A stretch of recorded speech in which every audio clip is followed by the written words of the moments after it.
120 minutes was a big flight. But now you're getting up to 12 hours. And so now they're saying, well, maybe the sky does have something. And so in August 4th, he took off on a 24-hour flight. And he went off the Rhine River all the way to Mainz. On the Rhine, he had to make one trip. He had to make one stop because he had one of the bearings froze up. But he had 125 horsepower engines now for Daimler. And so and the flight proceeded on now. And let's see, Graf Zeppelin was 1907. He's 69, almost 70. You're almost approaching 70. Did they have diesel engines? No. They're gasoline. They're 4 cylinders. Oh, yeah. 4 cylinders, and you kept your fingers crossed. They were very unreliable. Inline, just straight force. Mm-hmm. Big jobs, like this. You had to see the size of them because basically you had kilometers per horsepower and everything else that was coming down. The weight was coming down. Right. But this is all new too. Yeah. And the cylinders were like this. Huge cylinders. Oh, the old iron block. Yeah, you should see the materials in these. The works of art. You're not going to destroy them. There's some, you can see them in the museums there. They still have these engines, and even like with Mercedes cars, the early Mercedes cars, and you look at them, they had a big Mercedes museum in Stuttgart. Is there a Zeppelin museum? Yeah, there's a Zeppelin museum in Friedrichshafen. Where's Friedrichshafen? It's right on the Bodensee. See. It's further south you can go in Germany, basically. It's right on the Bodensee. It's right almost in the middle of the Bodensee. The Bodensee is about 32 miles in the middle. That's where we picked him. That's where we met him. On your trip over there? Oh, really? Yeah, we were at the Friedrichshafen Museum, and he was strolling down, and Kathy just picked him up. On the promenade. Right on the Bodensee. You see, that's where basically all the Zeppelin airships have been built in Friedrichshafen. I'll get into that. This is coming right after this, with this LZ-4. And so the LZ-4, and he's in about his 22nd or 23rd hour flight, and another bearing went down, and they got to Edgerton, which is located southeast of Stuttgart. Now you're almost completing the 24 hours, and they had to bring it down there. They had a Daimler motor facility there where they could repair, where they built the engines. And they brought it down there, and they tied it up, and they were going to get, I think, basically a whole engine replacement, or they were going to have technicians coming in. And now let's see, this is 1907, he's 69 years old, and he went to an inn right there, and he took a little rest because this is almost 24 hours he's been flying in this contraption. And in an airship now, you're not basically a pilot, you're a commander, because you have a helmsman, and you have an elevator man. And plus the fact you've got all these other people there that deal with your gas cells, and also you're dealing with your mechanics. You have a whole crew, and it's up to you to say how you can valve the gas, how you can drop the ballast, and handle the whole flight of the airship. And that's why they call it's like a Navy. You have a commander of a ship. He's not, I've heard people say he is a pilot, but he isn't a pilot. He has to command these people to do certain things. It's up to you to bring the airship in, take off, and everything else, and under your commands. And the better trained your crew is, the better you're going to look too. So all these people are youngsters at this. This is on-the-job training, because he didn't keep the whole crew all the time. They would come and go and everything else. So it was every time you got another guy at the helm, or you got another guy at the elevator man, which is very important, you're training.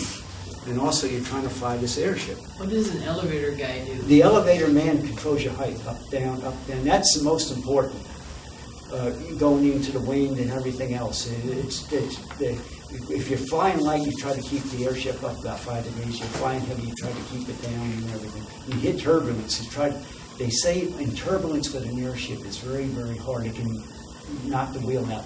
And the wheels that they had on these are just like a ship's wheel. but they're made out of duralumin. No different. A little smaller, no. But it's run, an airship is run just like a naval ship. It has the same watches, same everything, same rank systems and everything else. It just, it basically is an airship of the air instead of the sea. No different. And you have your commander. And Graf Zeppelin was the commander. And now he's not what you call a youngster anymore. And he's still flying. And I don't know, his endurance had to be something else. Because they had open gondolas at this time. It wasn't closed or anything else in conveniences.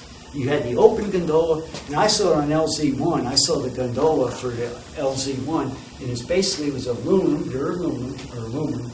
It looked like a rowboat. And in the front, you had all the controls, and in the rear, you had an engine. You're in there with the engine, and you got this noise, continuous noise going on. And you hear an engine, and you're right there for 24 hours. After a while, who goes crazy first, you know? And you have these clowns there with you, the elevator man, you have the 4 on, 4 off, and everything else. And it's a job being a commander. So, but they brought it down, and he was a little tired, so he took a nap. And during this time, a storm came up. And what they had tied it down with ropes, what they had, and the storm came up, and it tore it loose. And because of the rubberized cells, the hydrogen cells, they rubbed together, and the airship went up, gone. Almost completed, he had about 22, 23 hours, and he didn't complete the 24 hour. And they went and got him from the hotel, and he came back and he looked at it, and he said, what I read now, all he said, he dropped his head, and he said, it's over. It's over. And he went back to the hotel, got his possessions, got on the train, and went back to Frederikshavn. He pulled into Frederikshavn, and Dr. Eckner was there. You ever all heard of Dr. Eckner? He basically took over after him. He was involved in this. He was brought in as basically, Graf Zeppelin hired him in 1906 as a publicist because he was a stringer for the Frankfurt newspaper in Frederikshavn. He was writing negative reports, so he said, I'd like you to come on my payroll and write the good things. There are some good things. He said, I just don't need all this negative press. And so he did bring Dr. Eckner aboard in 1906, which was another important thing, as you see with Zeppelin history, because Dr. Eckner came out to be one of the best, I guess really the best airship commanders that ever existed. And he flew airships all around the world with the Graf Zeppelin and all. And he could taste the weather, he said. They said he knew what to take, what airship into the weather, what not to, what to avoid, and everything else. He just had the feel, in other words. He was a natural for it. But that's another thing. He got back to Frederikshavn, and he went to his office at the Zeppelin works there. And Dr. Eckner said, look at these telegrams that are coming in from all over Germany. And money. He said, I can't believe it. He said, I thought we're through. He said, no. You know, pennies, marks, they were coming in, and some of them, see, there were contributions. Some of them were small school children, just over a period of time, but when he got there were some already there with the telegrams that say, keep going, don't give up at this time. And some of the donations were from some industrials were up to 100,000 marks. Well, after about a month, he had collected 6.25 million Reichsmarks, or gold marks. And from what I understand now, I don't know, the equivalent, I read this several years ago, is equal to about $20 million today. And so $20 million back then could buy a lot. Which today, it's a good sum of money, but it can't buy what, you could back then. And he could not believe it. And he said, maybe more people believe in this than I ever thought. But the German people were behind him. because they finally saw that he had something there. And you have to think about the context of the history of this time, of his flight that he had been made. 3 great flights he had under his belt. And airplanes were there, but they were mostly for air shows. They weren't you couldn't really do anything with them yet. They were there, they were still in development. Everything was in development. Airships, and you can fly an airship for 22, 23 straight hours, or 12 hours, or 8 hours. It's almost a miracle. And when you're on the ground, you see this big airship come along in the air.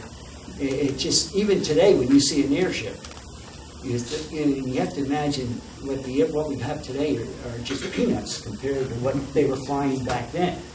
And you see this clown come along and this airship floating.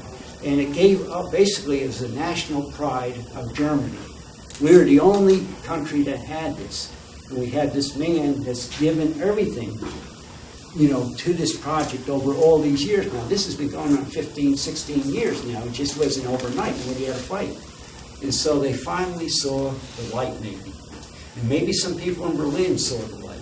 That we do have this and nobody else has it. See, that's the thing. And you're thinking, this is right before World War I now. And you're all thinking, maybe, and you're all arming to the teeth.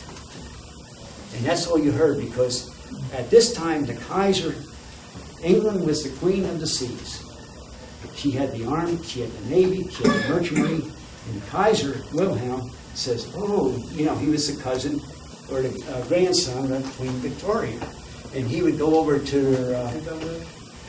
they had what you call a naval ship display every year, and he would go over there and he would see all these naval ships and merchant ships of the British Navy. He says, that's what I want.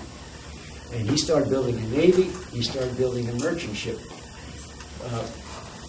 companies and everything else. But the thing was, and Britain said, okay, you got the army, we have the navy. But when they saw that he was starting to get the army and the navy, they started arming more. And it just one thing led to another thing, to another thing, until Sarajevo on June 28th, 1914. And that was the spark. And it didn't stop there. And everybody started marching, and that's what it started.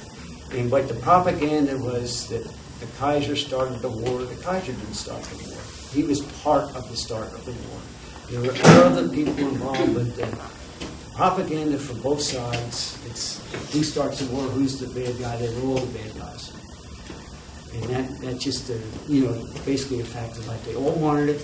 France wanted it. They wanted revenge the Franco-Prussian War of 1870, 1871. They wanted Alsace-Lorraine back, which they did get.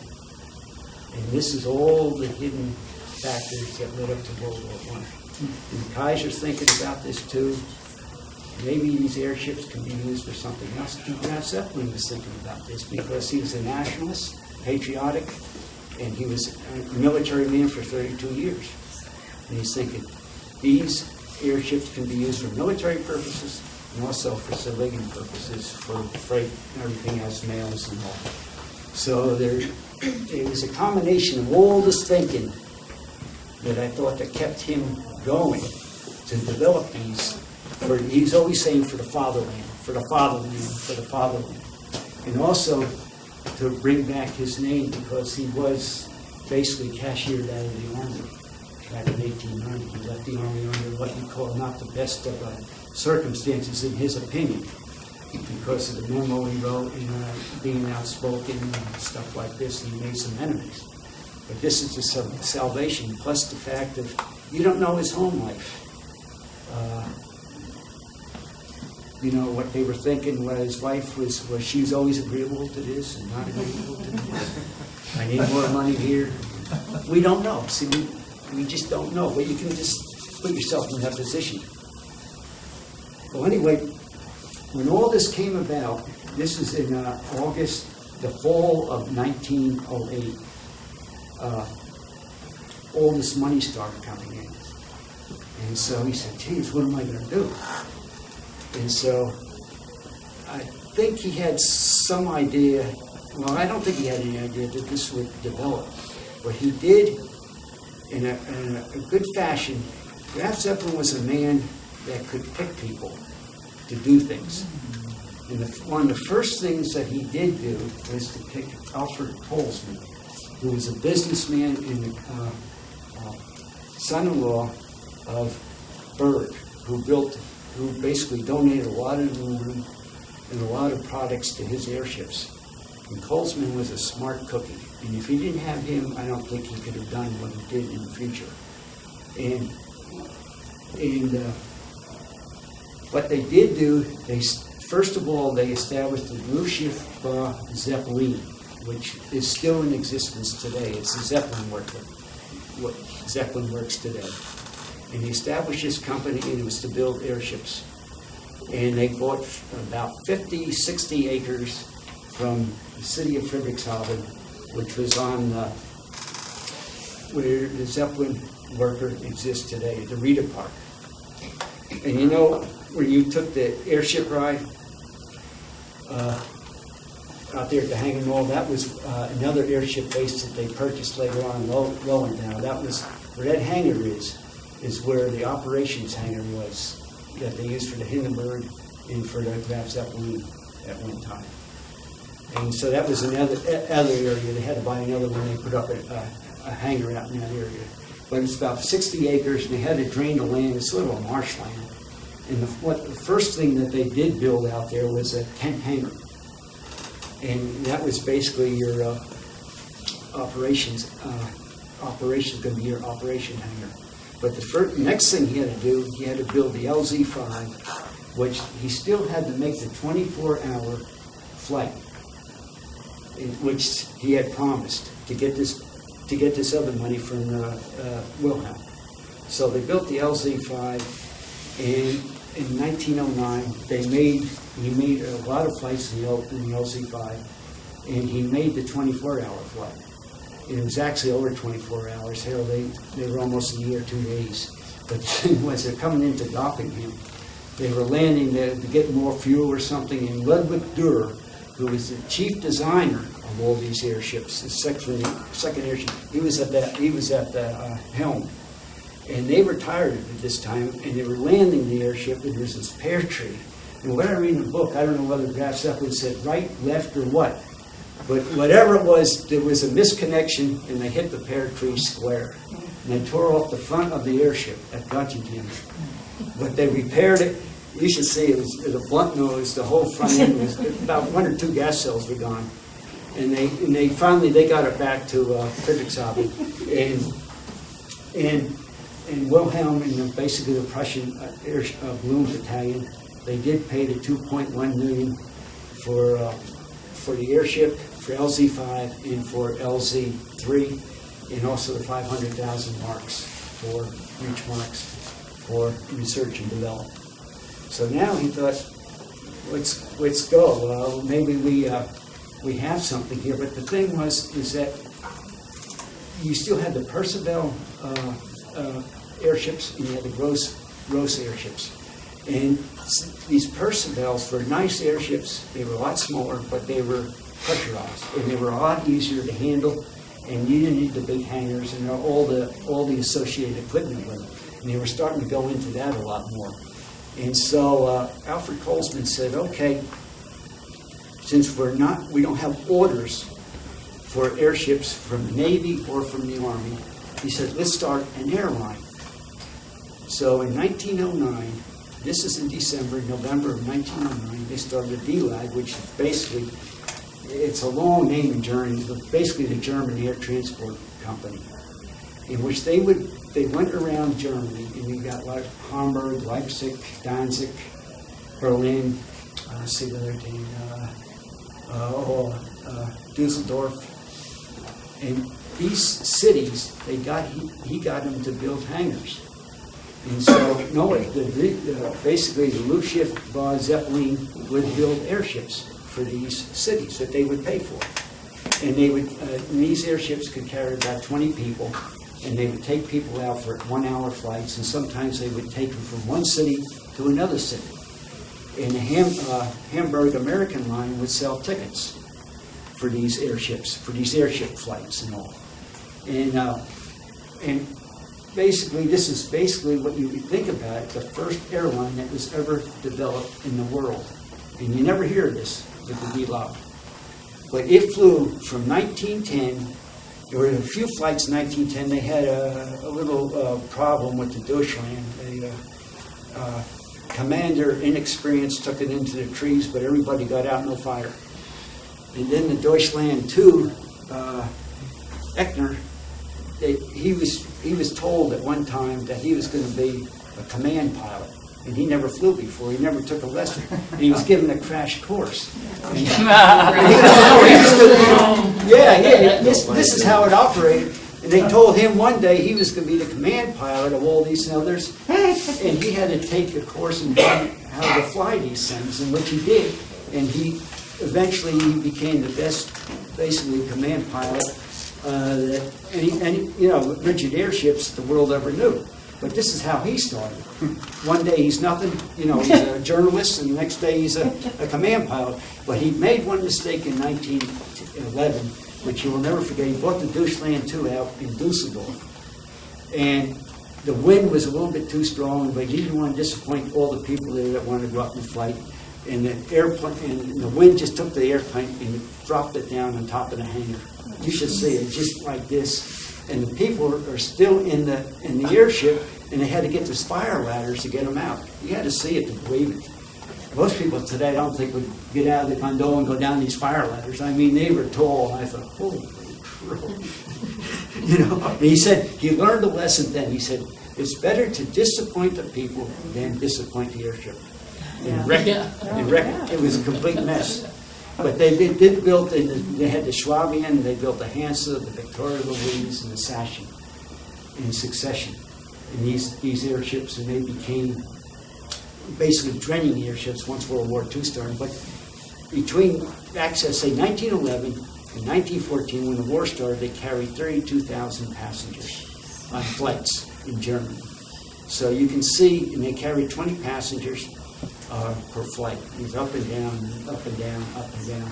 And they served food on these flights and everything else. And it must have been something. You think about it, at this time there weren't any basically airlines or anything else like this where you could go out and get in a flight and take off and fly. It was all a novel experience. But like I say, the Zeppelin airships was basically the first airline in the world. And you don't hear about that. You always hear about the war experience. But the thing is, that Zeppelin said, okay, in 1909, he had problems with engines. If you don't have good engines, you don't have good airships. You can't fly without it. And he brought over Karl Wilhelm and Karl Maybach from Daimler. And Daimler was always building their engines. And he started the Maybach Engine Works. And this company is still in existence today. It started in 1909, and it's called MTU. And it was owned by Mercedes, and now it's owned by Tagnell. I think it's a Swedish company has purchased it. But it still has 2 plants in Frederikshavn. And it was also involved, or also partly owned by Roger Penske and Detroit Diesel. Roger Penske at one time owned completely Detroit Diesel. In 1998, I had the good fortune of going up to see Detroit Diesel.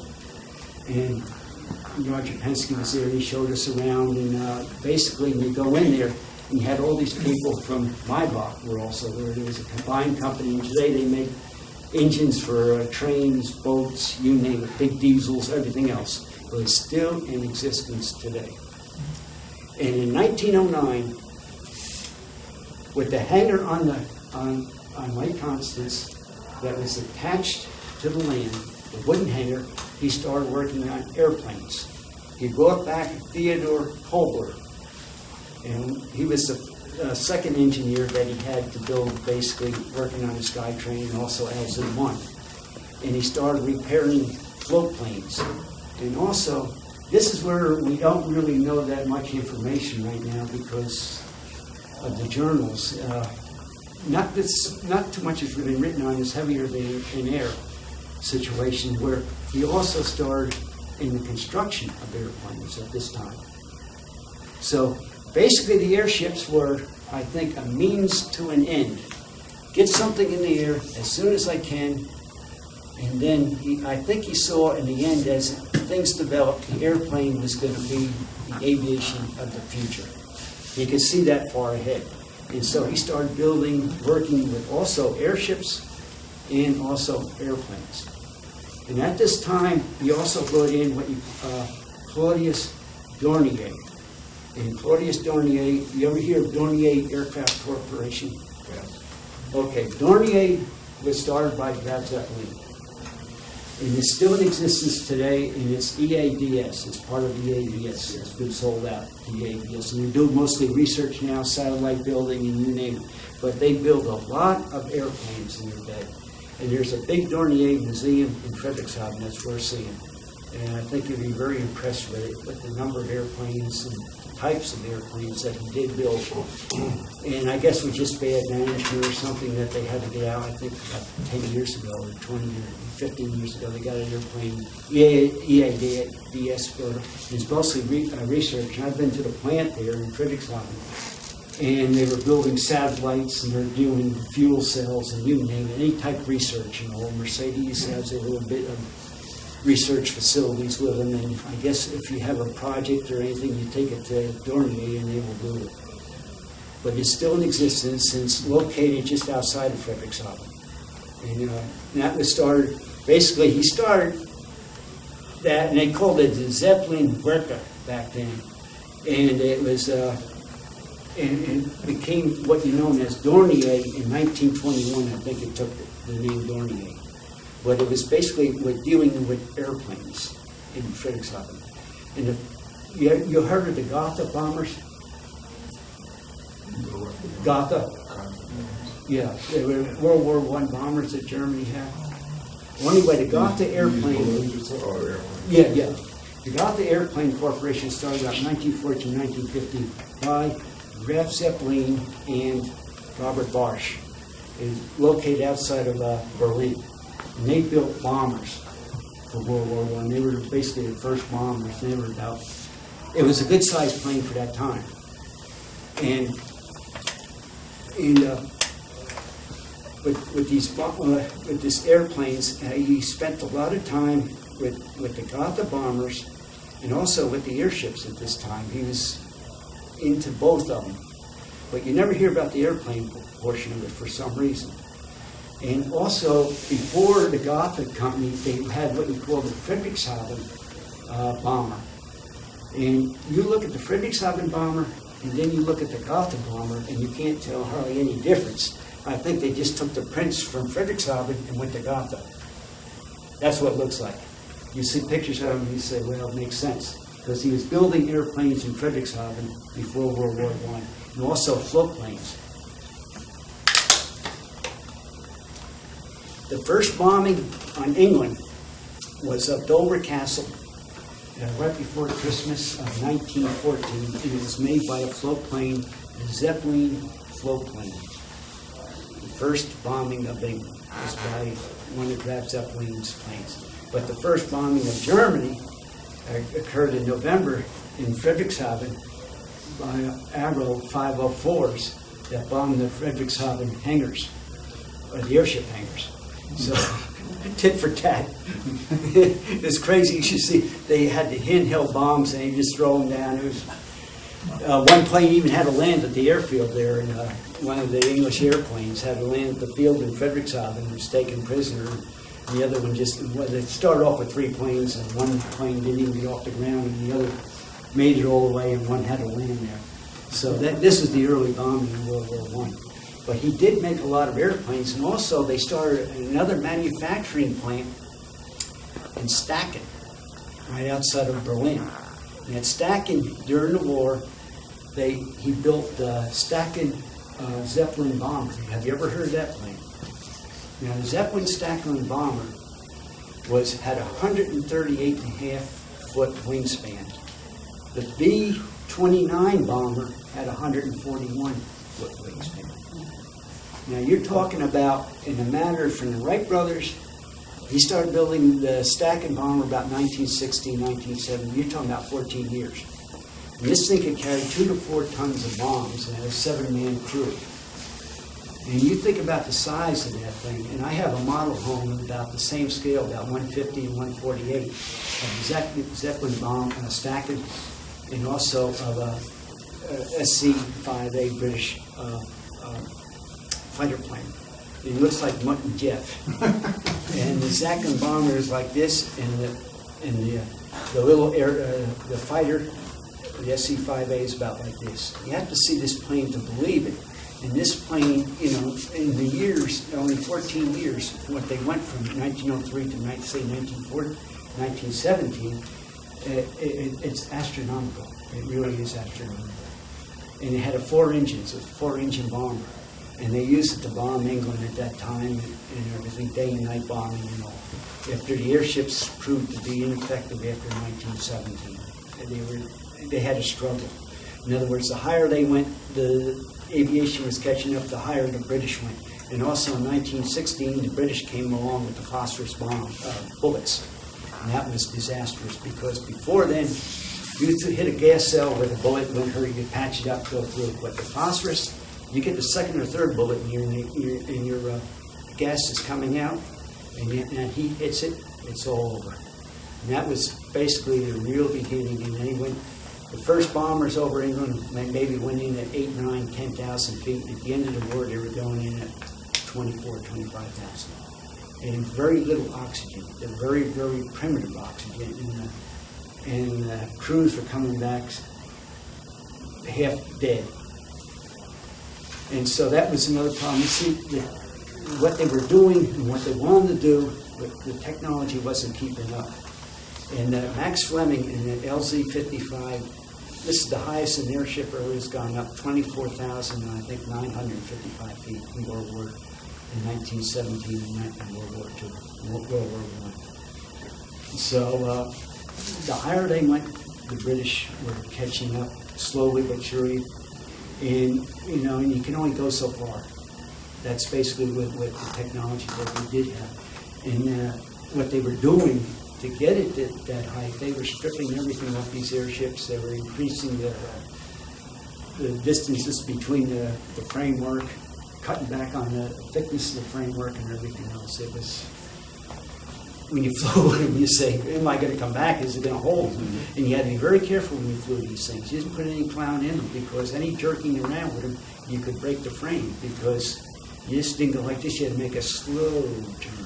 There's no sharp turns or anything else like that because the framework was very fragile. They called them the height climbers.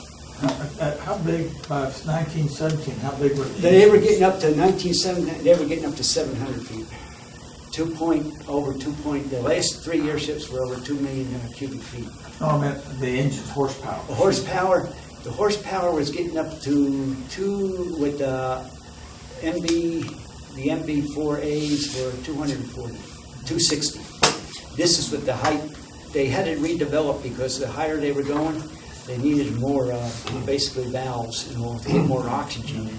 And it was getting up to around 260, and they were carrying sometimes 6, 7 engines for these airships.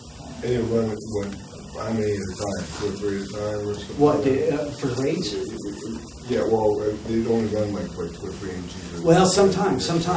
But a lot of times, depending on if you wanted to get in fast over England, you had to run them all when you get in. But the thing is, when you were running these things, they were getting up so high, navigation was a problem.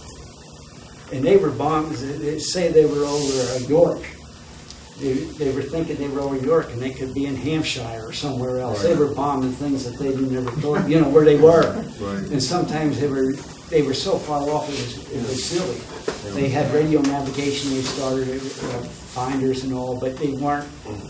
It really wasn't accurate. And also, when you get up that high in stratosphere, the winds, they didn't have the weather reports. You went down here, you might have maybe 10-knot wind. And up here, you got a 50-knot wind. That's what happened on a silent raid. I heard stories where guys would actually climb down ropes to look underneath the cloud layers and go back up. Yeah, they had sub-cloud car. That was a Lehman. Yeah. I thought about that. Yeah. But they got up there, and a lot of times you might have a 50-knot wind, and maybe a 10,000, you might have 5. And you had problems there, like in the silent rave of October 16th, 17th of 1917, they lost 4 airships out of 11. They got up there, and it was a hurricane up there. They didn't realize it, and when they were coming back, they were fighting this wind, and they were blowing over France. And this is where the battles were going over Cambrai and east of Paris, and they were coming right down in the middle of no man's land. And the L-49 was captured and complete. They fired artillery pistols at it, and it wouldn't go up. And they caught it complete, and that's how the Shenandoah was developed off the L-49. Everything was copied from, and even some of the English airships were copied. They caught the L-49 complete. All they did was go in like the Chinese, and they copied everything else. So that's how basically these other countries, the same with the United States. So we didn't have hardly anything. It was all copied from the Germans. But the thing is with the war and what Graf Zeppelin did, in 1915, he started ZF. You ever hear of ZF? Zagreb Friedrichshafen. It's still in existence today. There's a plant about 30 miles from where I live in Gainesville, Georgia. It makes, basically he needed it for the gearboxes and all the components for the engines for the airships. And he had to buy them elsewhere. So he started his own company. There's 4 plants in Friedrichshafen. They have plants all over the world today. And basically they make transmissions today for your higher end cars and steering mechanisms for all your Mercedes and everything else like that. And they have a plant in, they got them all over China, Russia, you name it. And ZF. So how old was he when he died? He was 78 when he died. He was 69 when he wasn't doing much of anything, so in that short period of time he did all... No, he was 52 when he left the Army. Right, but I mean, when he thought he was down and out... It was 52. But from 52 to 60, he developed the airship to get it in the air. And from 60 to 69, he was fighting the bureaucracy to get to make it everything else. Yeah. From 69 to 70. Well, he was still, he was getting into basically airplanes. I know, but think about it. Yeah, well, he was active up to the day he was active up to the day he died. I'll tell you this. It was continuous. It was continuous. They say he was an old man, but he wasn't an old man. There's a saying that You're old it's as not old as you feel. it's not no matter how you it's not Not how old you are. it's how you live your years. And he lived them to the fullest right up to the end. And like I say, the ZF, they have 4 plants and it's still in existence. They got, I think they even in Ohio they have a plant. They're all over. ZF is today. And so he started basically the Luftschiffe Zeppelin, which is the Zeppelin Works today, and also outside of Munich, the Zeppelin Works today builds Caterpillar. And in Germany, you see all your Caterpillar machine, most of your Caterpillar machinery is Caterpillar Zeppelin. And they have big works out there. And so he started ZF, Dornier, and also MTU, which is still in existence today. All these companies are in existence today. And that's why Friedrichshafen was bombed so much in World War II, because all these companies were there. And like I say, in World War II, they had to take them out because they were building parts for the German war machine and all. But you have to think about it. All these companies, that's unusual today. They're still in existence, and they're all in Friedrichshafen. Each one of them has a plant, 1 to 4 plants in Friedrichshafen, plus in other areas of the world. And they're still going strong. But most people don't realize this, that he started all the Zeppelin, I call them Zeppelin companies. And also, it's stacking. After the war, they built a passenger airplane, which is very, very similar to the DC-3 that we developed back in the 30s. It could carry 18 people, had 2 pilots, and it carried the MB-4A engines. And they said it could cruise at 140 miles an hour, and it was made out of duralumin. But the Inter-Allied Commission of 1920-21, they made 3 planes and just tried to sell them. And they said that basically they could not manufacture them anymore. And that's what happened with Dornier. They couldn't manufacture in Germany, so they went to Spain and Italy and manufactured during in the early part of the between 1920 and 1925, the Locarno Treaty said that they could start reproducing manufacturing airplanes again. So you have to think about it. The airplane part we don't hear about, but he was also very influential in the manufacturing of airplanes. And you never hear, it's always airships, airships, airships. But like I said, the airship was a means to an end, I believe, because in the later part of his life, he died in March of 1917, and he was in Berlin. Basically, he was in Staaken working, and I don't know. He had an operation was on his intestines, and they said he had developed an infection or pneumonia. I don't know. I've heard two different reasons of why he died, but he was, and I've seen pictures of him the day before he had the operation. He was in Staaken looking over the airplanes that were being built. And he worked right up to the day he basically died. He died on March 8th, 1917. And he's buried in Stuttgart up on the hill. I don't know if you have all been in Stuttgart, but it's a bowl in the city of the Seven Hills, and he's buried up on a cemetery up there by the Needle, or the radio tower. And it's a very simple cemetery. Well, the cemeteries in Germany are a lot different, but his gravestone and his wife is buried right beside him. It's a very nice setting. But he lived right up to the day he died. He was still working. And I remember they used to call him the old man, but he wasn't an old man in his work that what he knocked out, and the companies that he started and everything else. And one of his ideas, one of the secrets, I think, was he would start something, and he also had these other companies. He had a land company that would buy land for these other places where we had factories. He had a cell company that made his gas cells. And he had companies for this, and he had companies for that. And land, like I say, land production company, and he had little companies here and there. And he also, and one of the secrets was that he could put people into these companies to head them that knew what they were doing. He could start them, and then he wouldn't have to be there everyday operation. Did you do this? Did you do that? Did you do this? He gave them the money, the seed money, to keep them going. He would check on them and all to see how everything was going to his satisfaction. But he wasn't what you call an everyday, there looking at everything else, because he had the people that could do it. And that's the secret. He had Polsman, he had Dornier, he had Fred Hoff, and he had the Maybachs, and he could do it. And basically, and also, he was over the Lucia Zeppelin until he died, and then his nephew from his sister's son took over, von Grimminger, until 1921, and then Dr. Eckner took over. And like I say, the Lucia Zeppelin is a Zeppelin worker today, and they built the airship that's flying today. Do you all want to hear about the new airship, or has it been? Do you have questions? I don't want to. I don't want you to go to sleep now. I got one question. Yeah. I was listening on the radio when the Hindenburg went down in 1937. Yeah.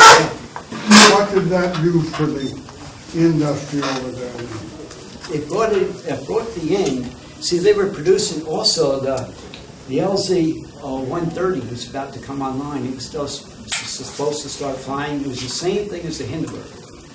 And in September of 1937. And what it did, they had the ship just about done, and it was supposed to fly with helium. It was supposed to be, it was supposed to be flying with hydrogen again. But the thing is, Dr. Eckner went to the States to try to get helium because he knew he could not get any passengers for a hydrogen ship. And so the U.S. did say, okay, we are going to supply the helium. They had it on the docks at Galveston, Texas. And Harold Ickes, basically, he was the Department of the Interior. They had this one commission. I forget what, I think there were 4 members of it. And if one of those 4 members, when you had a vote, if one of them disagreed with the rest, everything came to a halt. And the rest of them, I think President Roosevelt was on it, and I think Secretary of War, and there was another person involved. But Ickes was against giving helium to Germany because of Hitler. And he said no.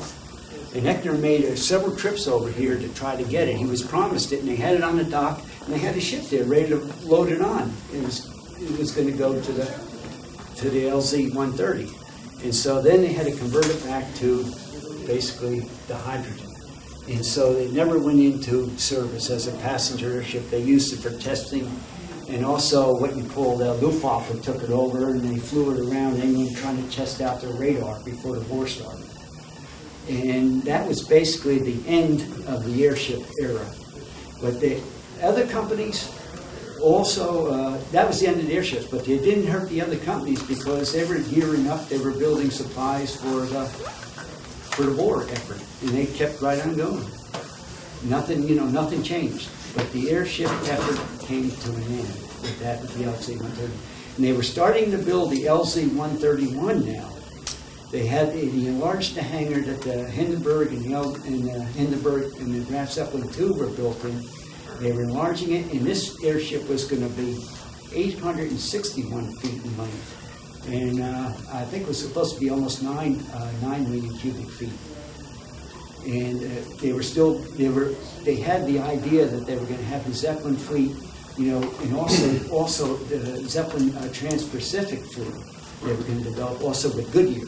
But it never came about because of the Hindenburg going down, and they couldn't get the helium anymore. The U.S. controlled the helium. And Ickes said, no, this is, Eckner went into Ickes. And Ickes, if you can say no, but be reasonable about it. You tell the truth. He said, Hitler will use the Hindenburg or the Graf Zeppelin II, which is the name of the next airship, for war purposes. And Eckner looked at him and he said, what planet are you on? Basically, I'm paraphrasing. You're going to use a ship of this size for war purposes? It wouldn't stand a chance. With the planes we got today, this is stupid. He said, tell the truth. And Ickes just wouldn't, budge. He kept on with that, and Eckner just got up and walked away. He said he wasn't going to sit there and listen to stupidity. He walked out. And that was the end of it. But that's just the way it is because the political situation, politics involves a lot of things. And Hitler had just gone into Austria at that time, and things were starting to get hot. And he was saying a lot of things about Roosevelt, and it was just a bad time that at that time when all this happened. And it was just a culmination, and you could see that Hitler, Germany was arming up, and everything was going to be used for arms, they thought. So then you had the Jewish situation, and it just, one thing led to another, and that was the end of the airships. But if you want, I can tell you a little about the new airship in Germany now. The Zeppelin NT stands for the new technology. And this is an airship that first flew in September of 1997. And it's the largest airship flying today, and it's the largest airship, 246 feet in length. The Graf was 775 feet, and the Hindenburg is 804. So you can see how we have shrunk. But the thing is, this airship is a little bit different than the rest. It's not what you call, it's a pressurized ship, but it's also a semi-rigid ship.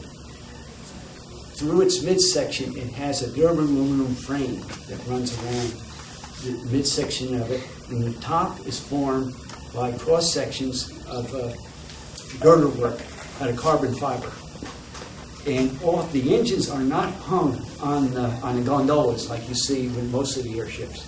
They are hung on the frame, so you don't have the noise. You're like you say, you don't hear them. You can see them. Yeah. You don't have It was it. very quiet. The one's in California right now, right? It's the same thing. It's the same thing that's built in Frederickshavn. Yeah. It's the NT-54. I see it. Yeah, you have seen it. Yeah. Yeah, you see it. So that's the largest, but it's a semi-rigid. And the thing is with the semi-rigid, say there is a leak or a spring, you do start losing your helium, you can bring it down because you got the engines right on the side. You just, even if it does deflate, you can still bring the frame down, within means. So you can, and this thing is vector props on it. And when when you bring in a regular airship, you've got to bring it to the mast. You just don't. You have to bring it to the mast, and it has to sit here and has to have a ground crew holding it. But this airship, when it comes in, so it carries 12 passengers, depending on the configurations of them, 10 to 12 passengers. It comes in, and it comes in like this, comes right down like this, and it hovers. There's no mast there. 2 people get on, 2 people get off, 2 people get on, 2 people get off. It has 1 crew member on the ground, and he holds, basically what he holds is the flag to see where the air is blowing. That's it. Because with a normal airship today, you have to have a crew of 10 to 12, 15 people holding it on the ground. This thing hovers, just hovers. And then it goes up, and it goes up like an elevator, just goes straight up. Rotatable props. They call, pardon? Rotatable props. Yeah, it's vector props. And also has the props on the back too. On the back has 2 for yaw and also vectors and all. And it's fly-by-wire. And Kathy and Becky can tell you they've flown and it's something to see compared to the old ships, the pressurized ships that we have today. How many do they have? They have, the 4 of them have been built. The first one, the prototype, the Friedrichshafen, they've used it for everything. And it was, De Beers was under contract for De Beers the last 2 years of its life. It was down in South Africa. And basically they were using it for radar imagery. They could go on the ground and they can tell, I guess, with radar or in some kind of rays that they would point out diamond concentrations in the ground for minerals. And it was down there, and they built a hangar for it. This is the thing in Botswana. And it was outside the hangar, it was not the mast, and a whirlwind came up and pounded it into the ground. In September 22nd, I think it was 1907, and it made its first flight September 18th, 1997, so it flew for 10 years. And it was a good airship, no problem, and the cover of it was made by ILC, the International Latex Corporation of Dover, Delaware, which made this... Working Dover. Yeah, oh yeah, you heard Allison? Oh, yeah. But they made all the Apollo spacesuits. And you should see, I saw it just before it went down to South Africa, and I looked at it, it was about 8 years, and I looked at that envelope, and I couldn't believe it. It looked brand new. And they say it's very, very expensive, but it's very, very good. It looked like a new airship. I just couldn't believe it. So in other words, if you have enough money, you can have your own airship. That's how big. You've got about 6-7 million, you could probably purchase it. And I know this Thomas Brand, I met him, and he said he's happy to sell one to anybody that wants one. Well, that's interesting. They're still in production. Yeah, they're still in production, and the thing is right now, for the NT-05, I talked to, because I was there in June, and I said, are they getting ready to build another airship? But they're waiting because this airship in California is on lease. And you just have to wait and see how that's going to go. And also because of slow economy, because in Friedrichshafen, they have 1 airship on it. And that thing, every year it's flying with 98, 99 full capacity. You go to the hangar there, and they have buses come in with people. And it's just loaded. And they have hour flights, 2-hour flights, or special flights. And this half-hour flights, you should see it. You can sit out there at the hangar. They have at the terminal there, and that thing, the DZR, they call it, Deutsche Zeppelin Reederei, and it's just like clockwork. Those people have it down. It's in, out, in, out, in, out, in, out, in, out.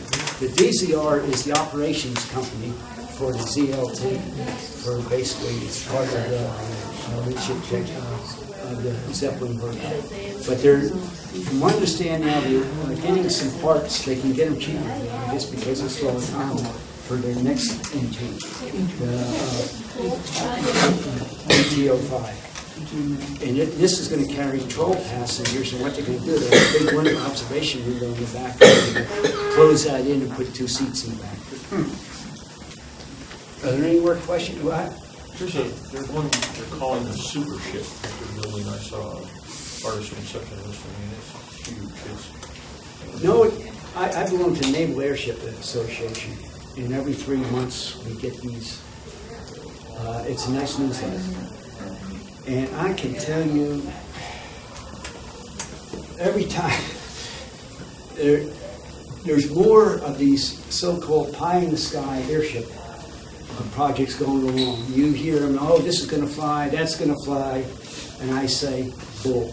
There's a guy in Illinois, doesn't he, that's building one right now? Well, that's what I hear. You know, I've seen pictures of it. yeah, that's what I hear. You ever hear cargo lifter? Yeah. Okay. I can tell you about cargo lifter from personal experience. Okay, cargo lifter was great. That's all you saw. You go to Germany, cargo lifter on the Frankfurt Stock Exchange, cargo lifter. You saw all these shares. They know what they're doing. They know what they're doing. So the thing is, I used to say, okay, cargo lifter in about 1997, 1998, they were going to be 160 tons that the thing could carry. Right.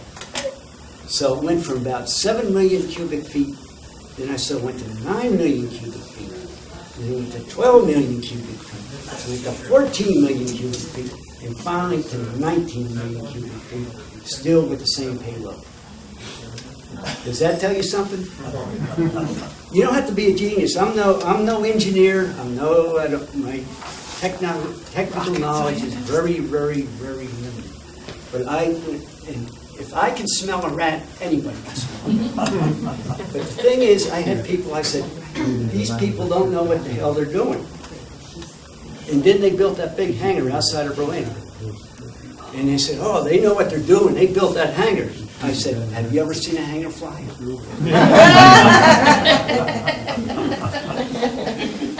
When they finally went bankrupt, or I don't think they really did go bankrupt. A lot of the money, I think, went to Switzerland. Okay? There should be some people in jail. They never even had a drawing. They had nothing. But you know what they had?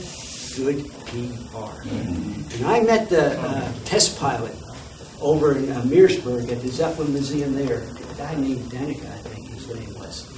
And I finally had my day in the sun with him. And he said, oh, we have an air. I said, no, you have nothing but bull. And I said, the problem is with you, with people like you, you say you have this, he had that little airship called Joey, which you could fit one person into. He said, we got Joey. I said, a fly couldn't even lift him. You couldn't lift a fly in that damn thing. If that's the airship you're going to fly to carry 160 tons, good luck, buddy. But the thing is, I said, people like you ruin it for other people. Because other people come up and they need to raise money for airships, they're not going to get it. Because of the reputation of characters and shysters like you're working for. And they hadn't gone out of business yet. And I said, in my opinion, you have nothing, you never will have nothing. He said, you don't think much of our airships. I said, you're not kidding, I don't. Well, that's just my opinion, and who was right?